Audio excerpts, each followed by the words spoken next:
Hello, my name is Laverne Gill, and this is Reston's African American Legacy Program. We're so glad that you're with us today, and we have quite a lineup. We have with us Olivia and David Totley, faces and names that many of you remember and know. And of course, my co-host is Eulene Bevins.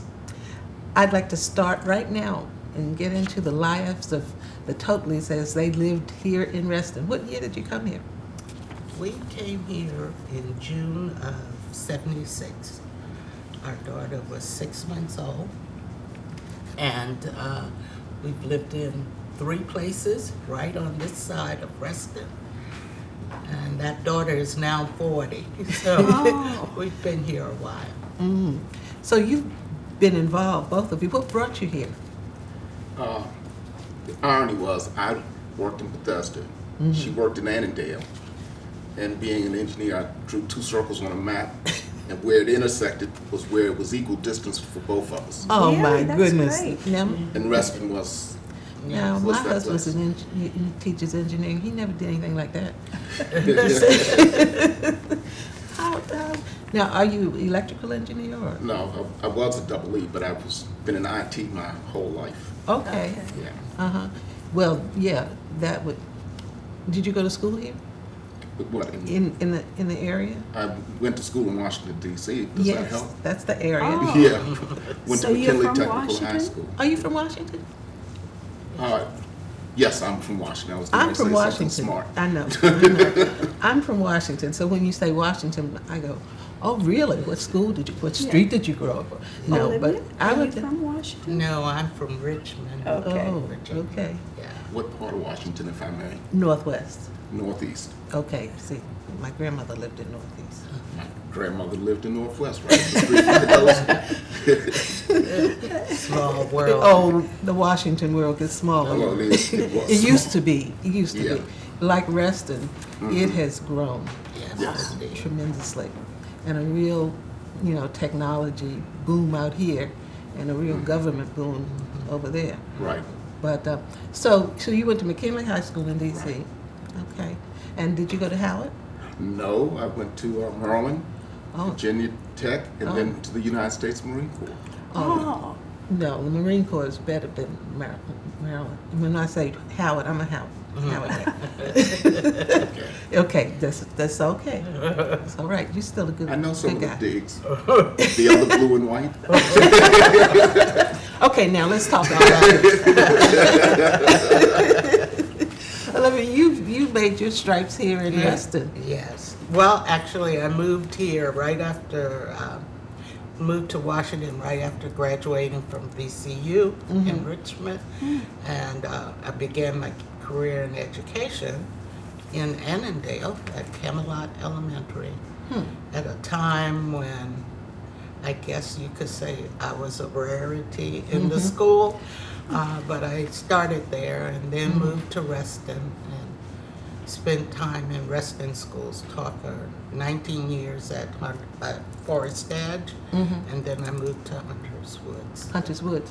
you were Now, a principal there, weren't you? Yes, yes. now, I know that after Board of versus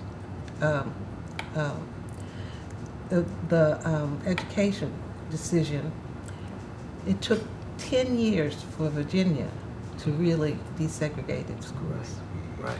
because they had something called massive resistance. Yes.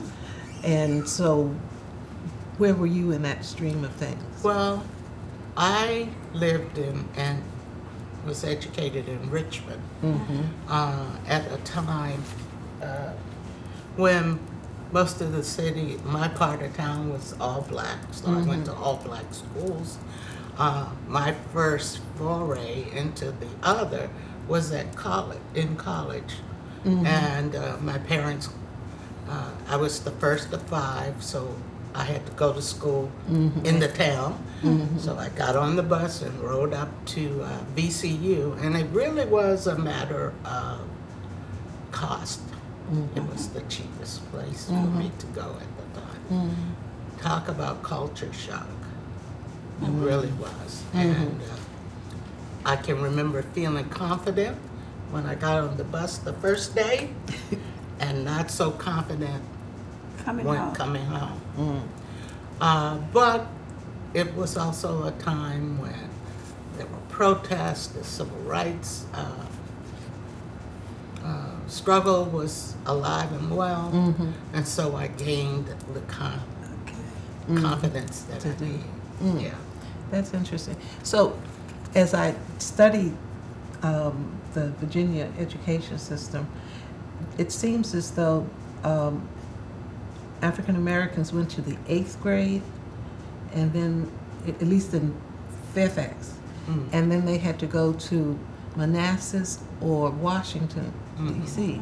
To go for to high school. High school.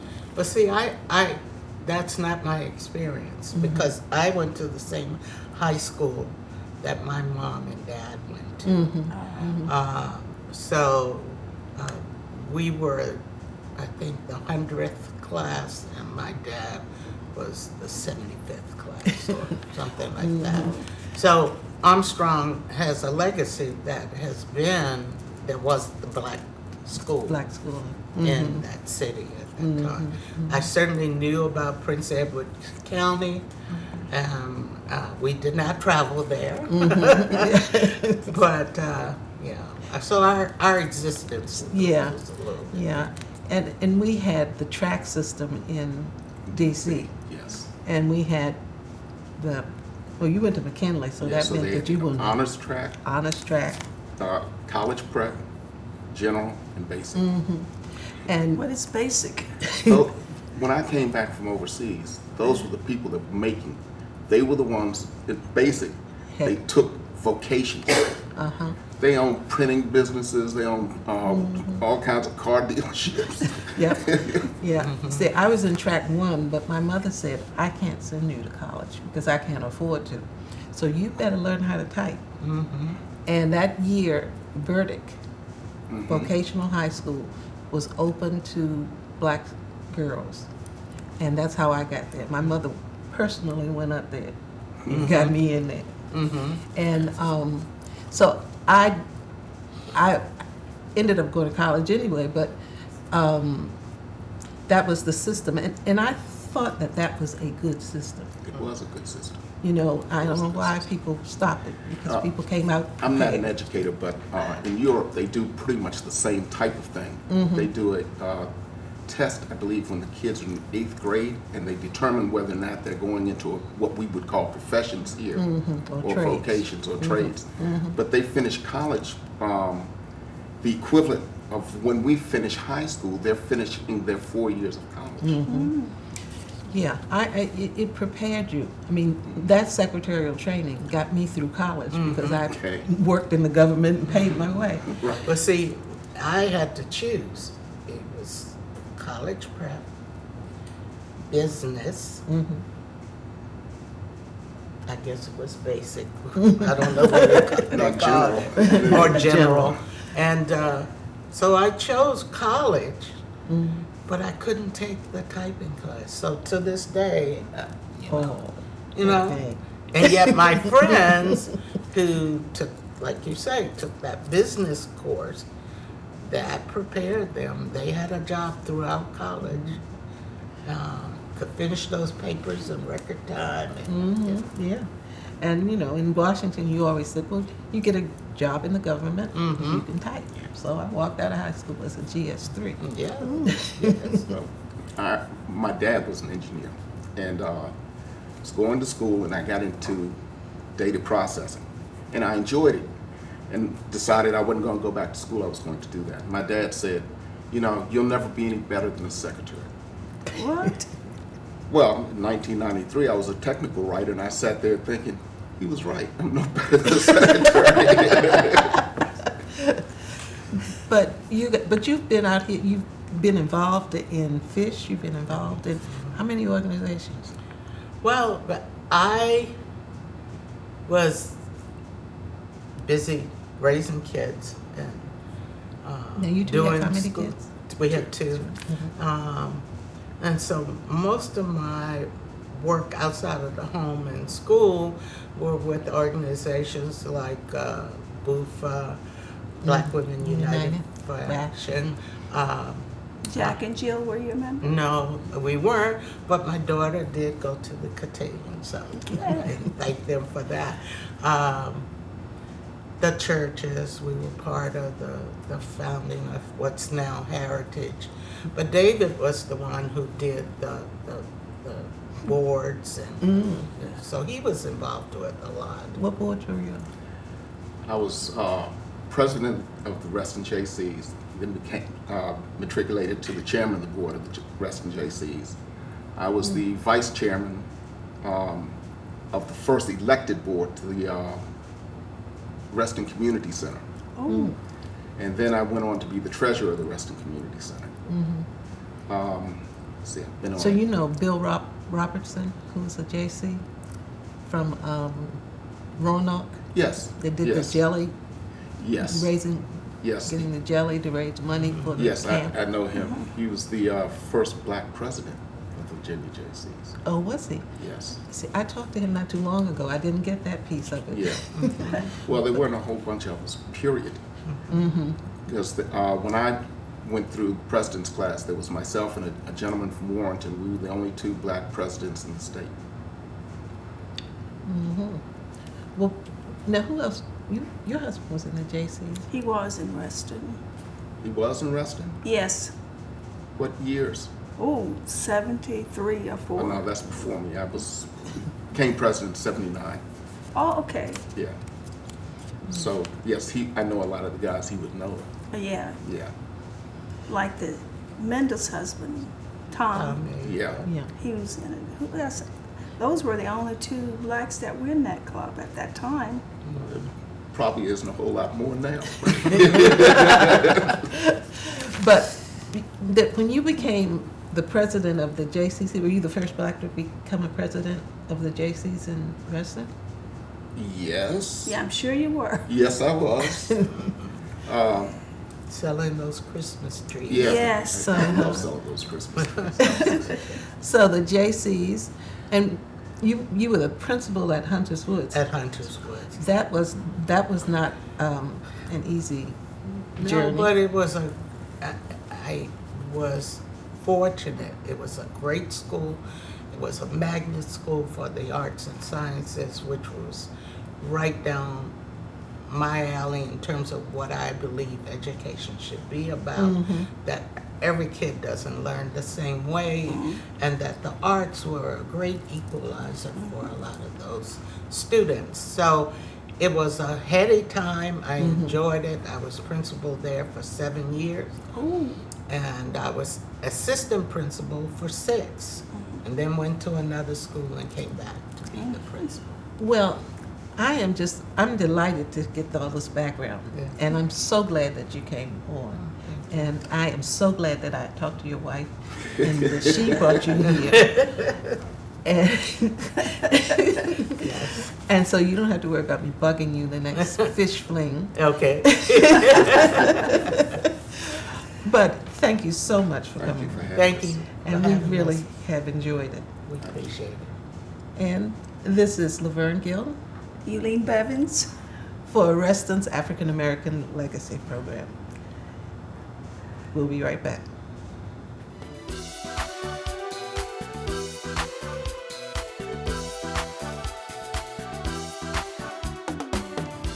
Hello, this is Laverne Gill, and this is Reston's African American Legacy Program. I am delighted to have with me today my co-host, Eileen Bevins, and Sharon Green, who's going to tell us some things about her tenure here in Reston. She's really special because she's like a number of people here. She does a lot of things around here, and we don't even know it. And she's a volunteer Right. for Cornerstones, That's right. for the church, for everything. So Right. I'm going to just turn the floor Over you. to me, right? That's right. And she's a fan. I look at you faithfully every week. Actually, I relocated to the Reston area in 1990. It was a corporate move with Mobil Oil, and I've been a resident for 26 years.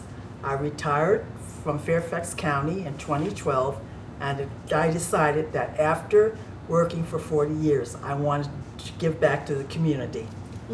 I volunteer for Reston Interfaith, which is Cornerstones now. And I sat at their front desk. I answered their phones. I took in donations for the people in the shelter, their for clothing, and also any food that people brought in. I also volunteer for the Friends of the Reston Regional Library. They're the ones who do the book sales, so I help them set up for the book My sales. neighbor just came over with a big bag of books. Right. Yeah. Yeah, I enjoy working with them. I also just got involved with the Reston Players. I'm an usher, so I ushered for Really? for our town, as well as Mary Poppins. Oh my goodness. Yeah, so So you have an active life. I remember I let you use my hat one day when it was cold, I know and we were waiting for the walk, the for the homeless walkathon walk. for Cornerstones. Yes, yes. I sat at the registration desk. I remember that very well. Yeah.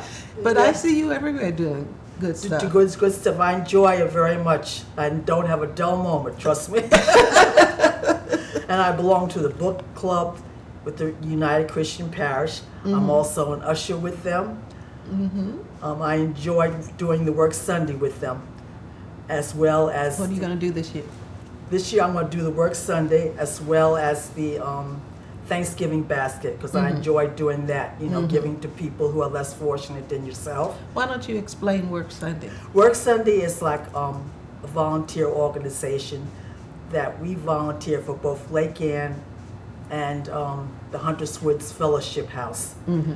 We have members of the church that fix food, and they prepare the food, and they also have entertainment for the citizens. This is the founder of. I know this. Well, I'm not Did she putting do a a good job? plug in for Work Sunday, but it's ecumenical. Right. It's interfaith, Right. because it started out with 4 churches, and now there Yeah. are over 20 faith communities. Yeah, I know. It's really a big organization, and I really enjoy being a part of it. You And get to I work also- with people from different churches. Churches, yes. And the mosque Yeah. Right. and the temple. Right. So And the- also the Thanksgiving basket. I mean, when you sort the different foods and you give to people who are less fortunate than yourself. Yeah. Yeah. And at Christmas time, I enjoy giving the donation for the fellowship house. Somebody make sure they have a Merry Christmas. Well, Sharon, you came here with Mobile Oil. Now, what happened? Did they downsize? They downsized. That happens so much. Yeah, unfortunately, I was determined not to go back to New York. So I temped for Fairfax County for a year and a half. And then the Hilton McLean called me up, and they offered me a job as a word processor. I typed all their contracts and proposals. And then from there, I went on to a nonprofit organization. I was an executive assistant. I answered their phones, and I helped them in their membership department. And then after 6 years, I finally decided I wanted to do something else. So that's when I went to Fairfax County, and I worked for the code enforcement department. What is that? The code enforcement is the ones who do the violations on people's properties. okay. Yeah, we don't want to know them. No. You don't want to know about the No, barking dogs and the overcrowding, Yeah. and the hoarding. That you don't want to know No. about. Oh. And also, with the help of Ellen Graves, who was very thoughtful, she invited me to attend the Reston Association 55 Plus Advisory Committee. So after a couple of meetings I attended, I was interviewed by the Reston Association Board of Directors, and I was elected to that committee. Wow. Yeah. Yeah, you've really taken over Reston. You said you came from New York? Yes, I did. That's what happens with those New York people. Yeah. Yeah, I know. And I enjoyed being a member of the United Christian Parish. I've met a lot of nice people. I enjoyed being part of the Mardi Gras this year. Yeah. Mardi Gras? Mardi Gras, which they did a lot of entertainment. And they had invited people from the outside, and I belonged to book clubs with the Hurden Senior Center and also with the United Christian Parish. So when do you have time to do anything other than volunteer? I do have some downtime, believe it or not. Yesterday I had some downtime, so I relaxed a little bit. Yeah, but I enjoy being with people like you two that are really, very important. Yeah, yeah. Oh, that is so great. Well, a lot of people come here with corporations, and the corporations downsize, and then they don't know what to do. Well, I didn't have that problem. I found something to do. I also this year volunteered with Fairfax County, the 50 Plus Employment Expo at the Sheraton Tysons. I was a greeter there, and also with volunteers, Fairfax Volunteers, for the aging and wellness. They had all kind of different seminars and everything, which was really great. Oh, you also have a lot of knowledge Yes. to give people about the aging process. When I get to that point, I don't think you'll ever get to that point. Well, I'm at that point. oh, you have to tell the truth all the time. Yeah. But you have a lot of information to share with people, too. Right, and then I go on day trips like with the Reston Community Center and the Reston Association, and also with the Herndon Senior Center. And I volunteered with them last week, the Herndon Senior Center. They celebrated their 11th year anniversary, and also they have like all kind of crafts out on display that the people who come there made, which was really interesting. See, when you get to that point, I'm going to turn you over to Sharon. Well, turn me over now. I don't think I need to do that. I think you're a great co-host. Well, it is so delightful. You are just a delightful person. I have enjoyed just talking to you. Sometimes I see you at church, and she just seems happy all the time. Well, that's the way to be, Yeah. Yeah. She seems happy because she's doing something Yes. for other people. Yeah. And I'm down here alone, and I've met a lot of friends and everything by joining these different organizations and things. So that gets me out. So your around. family's here. My family's actually in New York. No, you have friends as your family. Family, yeah. Why not, right? At least I'm not sitting in the house like a recluse. Well, that's a lesson for people. Because sometimes people retire and they think, I don't know what I'm going to do. You're right, yeah. And here you fill your day doing things for other people. People, which I feel I really should give back to community. Yeah, and I really enjoy doing what I do. Well, I enjoy talking to you because you bring such joy and delight to people, and just to know that you're there. Right, and and I people know like it's you a exist. couple of Sundays I came to the 8:30 service. I talked to you and Pastor Joan. It was a delight just talking to the both of you. Yeah. Well, I just come to worship, and I thank you for volunteering for some things that I was doing. So. Oh, that's good. Yeah. Yeah, and so I appreciate that. And we're always looking for people. I'm on the board of Cornerstones. We're always looking for volunteers, people like you, Right. who we know we can depend upon. Sometimes people think they're a volunteer. That means they don't have to be depended upon. They just, Yeah, well, volunteer is an important person because Yes. without your volunteers, the organizations wouldn't survive. No, they won't. No, Yeah, no, yeah. they really No, wouldn't. no. And this is a rich community for that kind of thing. I mean, rich in spirit for people who give. Right. You really are not, at a loss for Lost finding for- people. No. And Reston is a place that there's no place that you're going to get bored unless you just don't want to do anything. Yeah. Well, you volunteer a lot. Oh, I do. What, At the closet. the closet, that's a very popular one, the closet. Yes. Yeah. And you volunteer at the closet. You volunteer for this show. That's We all volunteer for Yes, this yes, show. You yeah. want to work for the show? If you want me to. We yeah. don't pay any money. I don't care. I don't get paid for what I'm doing at the other places. If you want me to have me come and just hand out the little appreciation award, I can do that too. Oh, Yeah. hey. Well, you got it. Although we're going to give you one, but we don't have it today. Well, that's all right. That's But understandable. So when you come back to volunteer, we'll give you your appreciation. Boy. We just appreciate you. Yeah, and thank you for having me. I really enjoyed being a part of this program. Well, thank you for coming, and keep looking and watching us, and invite your neighbors in. I Let them know will. what we're doing. Well, I will. I'll let them know. But before I go, I want to share something with our audience. We have a piece of artwork here that I wanted to share. This is from my own collection, but it's Tom McKinney did this piece.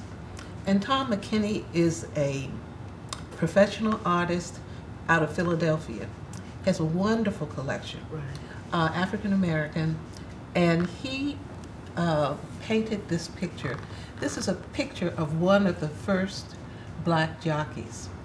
And I know we're just ending the Kentucky Derby, but early on in the 1800s, African American males were jockeys, primarily.